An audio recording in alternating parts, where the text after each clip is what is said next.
Bil-pressjoni tal-immigrazzjoni issa tinfirex ma' kull parti tal-Ewropa. L-Unjoni Ewropea reġgħet sejħet tal-laqgħa urġenti tal-Ministri tal-Intern tal-pajjiżi membri fiħdana. Din id-darba diskussjoni mhijiex se tiffoka biss fuq l-imwiet li qed jiġru bejn sema u ilma fil-Mediterran. Iżda fuq l-aġenda se jkun hemm ukoll il-mod kif il-fruntieri tal-Ewropa qed jinqabżu minn eluf ta' persuni ifittxu l-ażil.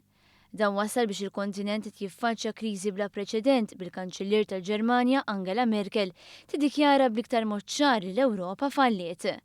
Waqt żjara fil-belt Franċiża ta' Calais, il-Viċi President tal-Kummissjoni Frans Timmermans tkellem dwar din l-isfida u qal li l-kriżi tal-immigranti hija eżami li tqis abilta biex l-Ewropej jirrispondu għal sitwazzjoni li tinteressa lil kulħadd.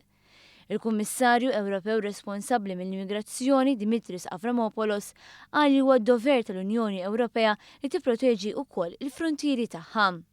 Ħafna mill-eluf ta' persuni li jaqsmu l-frontieri lejn l-Ewropa ġejjin mis-Sirja.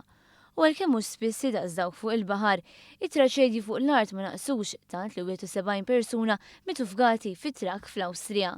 Mistoqsijek fil-laqgħa straordinarja tal-14 Settembru u wiex is-sena bidliet fil-pjani maqbula aktar kmieni din is-sena dwar is-suġġett, il-Ministru tal-Intern Malti Carmelo Abela qal li aktar milli bidliet hemm ħtieġa ta' implementazzjoni.